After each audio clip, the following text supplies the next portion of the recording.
संगम नगरी प्रयागराज। इस वक्त की बड़ी खबर आ रही है प्रयागराज से, जहां अटाले हिंसा में आरोपी एमआईएम जिला अध्यक्ष शाह आलम, सपा नेता फजल खान व उमर खालिद व जिशान रहमानी व आशीष मित्तल पर इन पाँचों लोग पर बढ़ेगा इनाम। बता दें, अटाले हिंसा में फरार पाँचों आरोपियों पर बढ़ाई जाएगी इनाम की धनराशि। अधिकारियों ने की तैयारी। पुलिस टीम के साथ एसटीएफ को भी लगाया गया गिरफ्तारी के लिए, जो जिले के साथ साथ दूसरे जनपदों में भी लगातार दे रही दबिश। इतना ही नहीं, इन पाँचों आरोपियों पर इससे पहले 25-25 हज़ार के इनाम पुलिस ने किए थे घोषित। अब पुलिस इनाम की धनराशि बढ़ाकर 50-50 हज़ार करने के लिए कर रही तैयारी। अब जल्द ही पुलिस उमर खालिद व एमआईएम जिला अध्यक्ष शाह आलम व जिशान रहमानी व आशीष मित्तल व फजल खान पर इनाम करेगी घोषित।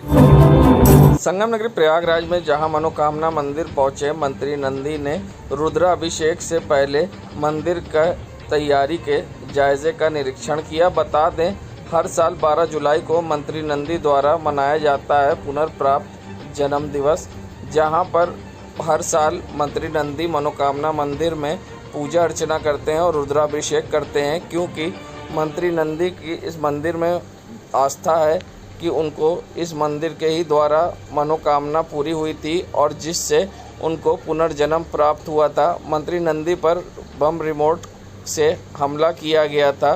रिमोट बम से मंत्री नंदी पर हमला करने के बाद वो कई महीनों तक बेड पर रहे और जिसके बाद पुनः स्वस्थ होकर क्षेत्र में कार्य कर रहे हैं। मंत्री नंदी हर साल 12 जुलाई को मनाते हैं पुनर्प्राप्त जन्म दिवस। मंत्री नंदी ने मनोकामना मंदिर का पूर्व संध्या पर कार्य का लिया जायजा। संगम नगरी प्रयागराज में जहां पंचमुखी हनुमान मंदिर में पहुंची महापौर अभिलाषा नंदी गुप्ता, जहां पर मंत्री नंदी के पुनर्प्राप्त जन्म दिवस की पूर्व संध्या पर पंचमुखी हनुमान मंदिर पहुंचकर महापौर अभिलाषा नंदी गुप्ता ने यहाँ पर पूजा अर्चना की और भगवान की आरती कर लोगों को आरती दी। साथ ही यहाँ पर साथ में कार्यकर्ता बीजेपी के मौजूद रहे, जहाँ पर महापौर अभिलाषा नंदी गुप्ता ने पंचमुखी हनुमान मंदिर में पहुंचकर पूजा अर्चना की और मंदिर में माथा टेका और साथ ही यहाँ पर पति नंदी के लिए लंबी आयु की प्रार्थना की। इस मौके पर कई बीजेपी कार्यकर्ता व समर्थक भी मौजूद रहे, जहां पर आज महापौर अभिलाषा नंदी गुप्ता ने पंचमुखी हनुमान मंदिर पहुंचकर पुनर्प्राप्त जन्म दिन के पूर्व संध्या पर हनुमान मंदिर में पूजा की। इस मौके पर कई कार्यकर्ताओं ने भी मंदिर में माथा टेका। संगम नगरी प्रयागराज में जहां पंचमुखी हनुमान मंदिर संगम नगरी प्रयागराज शहर दक्षिणी से विधायक व उत्तर प्रदेश के कैबिनेट मंत्री नंद गोपाल गुप्ता नंदी प्रयागराज पहुंचे, जहां उन्होंने कीटगंज मंडल में भ्रमण किया और पैदल गश्त करते हुए लोगों से मुलाकात की। साथ ही मंत्री नंदी ने लोगों की समस्या सुनी और कई कार्यकर्ताओं के घर गए और उनसे उनका हालचाल जाना। मंत्री नंदी ने लोगों की समस्या कीटगंज में सुनी। आगामी बारिश के मानसून में कई जगह जल भराव होते हैं, लोगों ने समस्या भी बताई, जिसका मंत्री नंदी ने निस्तारण करने के लिए संबंधित अधिकारियों को दिशा निर्देश दिए। मंत्री नंदी ने बीजेपी कार्यकर्ताओं के संग क्षेत्र के लोगों की समस्या जानी। कीटगंज क्षेत्र की गलियों में निकलकर मंत्री नंदी ने जाकर लोगों से मुलाकात की और लोगों की समस्या जानी। मंत्री नंदी शहर दक्षिणी से विधायक हैं, जिन्होंने अक्सर शहर दक्षिणी की गलियों में जाकर लोगों की समस्या सुनी है और उसी कड़ी में आज भी मंत्री नंदी ने लोगों की जाकर समस्या सुनी। संगम नगरी प्रयागराज शहर दक्षिणी से विधायक नगरी प्रयागराज में आज पीडीए द्वारा अवैध अतिक्रमण के खिलाफ अभियान चलाया गया, जहां शास्त्री ब्रिज से लेकर अंधावा तक पीडीए ने कार्रवाई की है। पीडीए के बुलडोज़र ने जगह जगह अवैध अतिक्रमण को हटवाया है, जहां पार्कों में लगाए गए कई दुकानदारों के बोर्डों को भी पीडीए ने आज हटवाया है। साथ ही कई जगहों पर लोगों द्वारा अतिक्रमण करके रह रहे लोगों को हटाया है और साथ ही कई जगह बुलडोज़र द्वारा कार्रवाई लगातार की गई है। बता दें, पीडीए ने आज झूसी क्षेत्र के कई जगहों पर बुलडोज़र के साथ आला अधिकारी पहुंचे थे, जहां पर अवैध अतिक्रमण के खिलाफ कार्रवाई की गई है। बता दें, सावन का महीना है और कांवड़ यात्रा को देखते हुए ये कार्रवाई की गई है, जहां पर झूसी क्षेत्र में सड़कों किनारे किए गए अवैध अतिक्रमण को पीडीए ने हटवाया है, तो पार्कों से भी पीडीए ने अवैध अतिक्रमण हटाया है। बड़ी कार्रवाई पीडीए ने आज झूसी में की है, जहां शास्त्री ब्रिज से लेकर अंधावा तक हुई। प्रयागराज में आज पीडीए सोशल मीडिया अपनी भावनाओं को दुनिया तक पहुंचाने वाला आज एक बहुत बड़ा प्लेटफॉर्म हो गया है। फेसबुक, इंस्टाग्राम, ट्विटर पर आए दिन लोग तरह तरह के फ़ोटो शेयर करते हैं और दूसरे के पोस्ट पर कमेंट भी करते हैं। बड़े हों या बच्चे, आजकल हर किसी की ज़्यादातर वक्त सोशल मीडिया पर गुजरता है। अगर दूसरे के पोस्ट पर ज़्यादा लाइक या कमेंट को देखकर अच्छा नहीं लगता है तो इस पर ध्यान देने की ज़रूरत है, क्योंकि ये आदत डिप्रेशन की शुरुआत होती जा सकती है। बता दें, जहां लोग अक्सर दूसरे कमेंट पर देखकर चिंतित हो जाते हैं कि उनके पोस्ट पर कमेंट लाइक क्यों नहीं बढ़ रहे हैं, ऐसे में लोग डिप्रेशन की ओर बढ़ते चले जाते हैं। ऐसे में क्या कुछ कहना है इस पूरे मामले पर डॉक्टर राकेश पासवान का कि किस तरह से करें बचाव और किस तरह से ये समस्या उत्पन्न होती है, आइए सुनाते हैं आपको। इंस्टाग्राम, फेसबुक, व्हाट्सएप या कोई भी प्लेटफॉर्म, जैसे पहले टिकटॉक हुआ करता था, इस प्रकार के बहुत सारे प्लेटफॉर्म हैं जिस पे लोग रील बना करके डालते हैं। इसमें जो लोग रील बना करके डालते हैं उनको भी कई तरीके के मानसिक प्रॉब्लम्स का सामना करना पड़ता है। जैसे उनके रील्स पर अगर कोई निगेटिव कमेंट कर देता है या अच्छे से रिस्पांस नहीं मिलता तो बहुत तनाव की स्थिति से गुजरते हैं, और कभी कभी तो निगेटिव कमेंट वाले व्यक्ति के साथ लड़ाई झगड़े तक की नौबत आ जाती है। कई बार कानूनी अनुबंधों का उल्लंघन हो जाता है रील के माध्यम से। इसी प्रकार से जो लोग रील देखते हैं उनको भी कई तरह की प्रॉब्लम्स का सामना करना पड़ता है। जैसे वो लोग रील्स बहुत देखते हैं तो रील देखने का भी एडिक्शन उनको हो जाता है, तो थोड़ी देर में रील देखना, सुबह उठकर तुरंत उसमें लग जाना, इससे उनकी पढ़ाई लिखाई बाधित होती है। और मानसिक परेशानियों के साथ कई प्रकार की शारीरिक परेशानियां, जैसे आँख में कमजोरी, सुनने वाले अगर वो कान वाले आईपोड्स वगैरह लगा करके सुनते हैं तो कान के श्रवण शक्ति में प्रॉब्लम्स आ जाती हैं। और रील्स या इस तरीके के सोशल मीडिया के एडिक्शन से हमको बचना होगा, खास करके अपने बच्चों और जो कि कम विकासात्मक अवस्था में हमारे टीनेजर्स हैं उनको खास करके इन सब चीज़ों से दूरी बना करके पढ़ाई लिखाई और दूसरी चीज़ों में अपने मन को लगाना चाहिए। रील्स वगैरह देखने के मुकाबले शारीरिक श्रम करना या खेल कूद में शामिल होना ज़्यादा बेहतर है और उससे शारीरिक और मानसिक विकास होने की संभावना ज़्यादा। बहुत सारे पेशेंट आते रहते हैं। अभी एक रिसेंट का हम लोग मैटर बताना चाहेंगे कि एक कपल का हम लोग मैरिटल काउंसलिंग कर रहे हैं, जो कि 3 ही 4 दिन उनको शादी को हुआ है अभी, और उन लोगों के बीच में इस बात को लेकर के मनमुटाव हो गया है कि जो लड़की है वो ये चाहती है कि वो यूट्यूबर बने और लड़का चाहता है कि उसकी वाइफ यूट्यूबर ना बने। तो इसलिए जो है उनके बीच में काफ़ी विवाद चल रहा है और विवाद इतना स्तर तक बढ़ गया है कि उसमें मैरिटल काउंसलिंग करने की ज़रूरत पड़ रही है। तो इस तरीके से हम देख रहे हैं कि लोग रील्स बनाने के लिए इतना परेशान हो जा रहे हैं कि वो अपने परिवार की जो रिश्ते हैं उनको ताक पर रख दे रहे हैं। मोबाइल एडिक्शन, गेमिंग एडिक्शन या रील जैसी चीज़ों का एडिक्शन जो है बहुत ही खतरनाक होता है और इससे एक प्रकार का विशेष प्रकार का एग्रेशन व्यक्ति के अंदर आ जाता है, जिसकी अवस्था में व्यक्ति न केवल स्वयं को बल्कि अपने परिवार के किसी अन्य सदस्य को भी क्षति या नुकसान पहुंचा सकता है।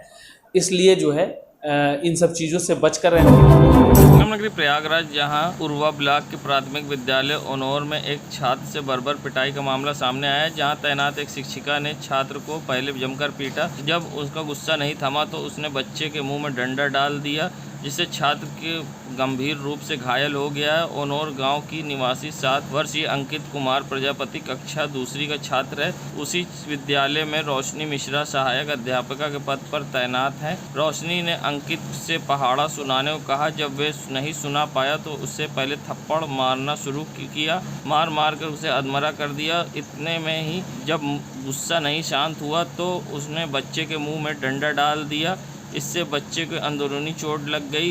जब रोता हुआ बच्चा घर पहुंचा तो उसने अपने माँ बाप को शिकायत बताई कि टीचर ने कैसे बेरहमी से पीटा। इस पर परिजन आग बबूला हो गए। मेजा थाने में रिपोर्ट दर्ज करा दी। प्रयागराज के जिला बेसिक शिक्षा अधिकारी प्रवीण कुमार तिवारी ने परिजनों की शिकायत और साक्ष्य के आधार पर आरोपी शिक्षिका को निलंबित कर दिया है। आगे की विभागीय कार्रवाई के लिए जांच की जा रही है। पुलिस ने परिजनों से लिखित शिकायत पर मेजा थाने में रिपोर्ट दर्ज कर ली है। ऐसे में क्या कहना है परिजनों का, आइए सुनाते हैं। अरे भाई, वो मैडम बोल रही लिखने के लिए, तो लिखा नहीं, वही बता रहा था कि हम लिखे नहीं। और वो फिर मारिए का खा तो रोने लगा। जब रो रहा था तो उसका मुंह खुला तो उसके मुंह में हाथ डंडा डाल दी, बांस का था, और वो पूरा ऐसे हिला दी एकदम। डालने के बाद जमैया चौकी पर शिकायत किए तो वहाँ से 2 लोग आए, यहाँ जांच किए तो जो साथ में बच्चे पढ़ते थे उनसे पूछे तो बता दिए पूरे। तो फिर वहाँ से हमें ट्रांसफ़र किए मेजा थाने के लिए, तो वहाँ से मेडिकल बना तो हम FIR कर दिए। अच्छा, सर आए थे आज स्कूल में, आए थे BSF आए थे, वो यही सांत्वना दे के गए हैं कि वो भुगतान करेंगे, इलाज करवाएंगे और उनके ऊपर उच्च कार्रवाई हो। रोशनी मिश्रा, आत्मा प्रजापति। संगम नगरी प्रयागराज इलाहाबाद विश्वविद्यालय के स्नातक के छात्रों ने गुरुवार को विरोध प्रदर्शन किया और रविवार तक मांग पूरी न होने पर सोमवार को आंदोलन की चेतावनी दी है।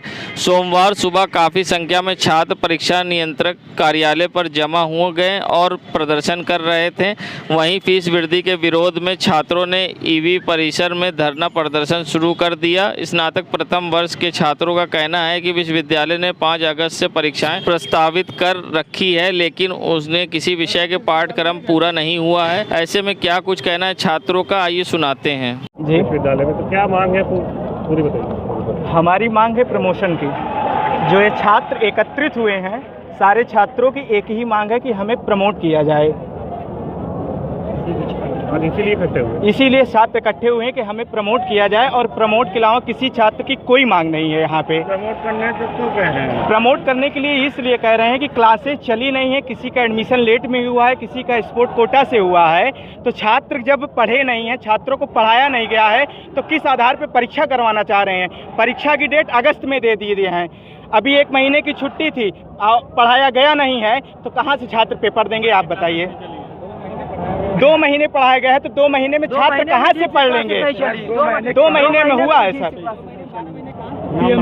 नाम है आयुष शुक्ला। संगम नगरी प्रयागराज की कैंट पुलिस ने जहां पूर्व सांसद सुरेश पासी के बेटे शिवम पासी को गिरफ्तार कर लिया है, जहां रंगदारी मांगने के और जान से मारने की धमकी के आरोप में शिवम पासी को कैंट पुलिस ने गिरफ्तार किया है। दान सिंह की शिकायत पर पुलिस ने शिवम पासी को गिरफ्तार किया है, जिसके पास से एक मोबाइल भी बरामद किया है। कैंट पुलिस ने शिवम पासी को किया गिरफ्तार।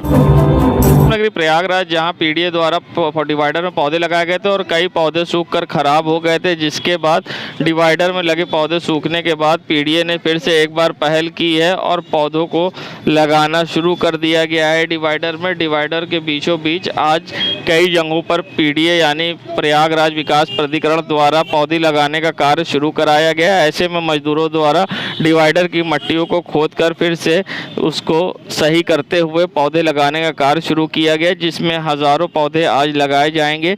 बता दें, जहां पहले भी लाखों रुपए से पौधे लगाए गए थे और सूखकर खराब हो गए थे देखभाल ना होने से, फिर से PDA के द्वारा अब पौधे लगाए जा रहे हैं। मगर अब देखना ये होगा कि इसका किस तरह से PDA द्वारा ख्याल किया जाएगा कि फिर से ये पौधे खराब ना हो और सूखे ना, और जिससे फिर से एक बार डिवाइडर में हरियाली रहे। अब देखना ये है कि PDA इस पर किस तरह से कार्य करेगी, ये देखने वाली बात होगी।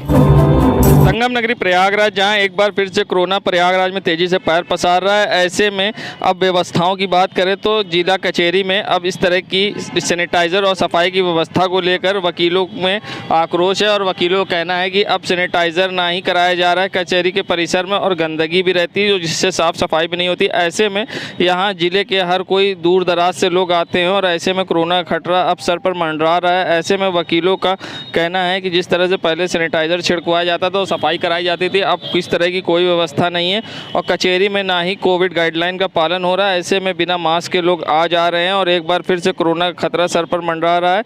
अब देखना इस पर यह कि नगर निगम और जिला प्रशासन द्वारा किस तरह से सैनिटाइज़र का छिड़काव और सफाई की कार्रवाई की जाएगी, अब ये तो देखने वाली बात होगी। मगर कचहरी में जगह जगह गंदगी के अंबार दिखाई दिए और लोग बिना मास्क के आते जाते दिखाई दिए। ऐसे में क्या कुछ कहना है अधिवक्ता का, आइए सुनाते हैं आपको। कचहरी में कोई व्यवस्था नहीं है, ना कोई सफाई है। आप लोग देख रहे हैं कि यहाँ सभी गंदगी, न झाड़ू तक नहीं लगता, और सैनिटाइजर और ये सब कराने की बातें अलग है।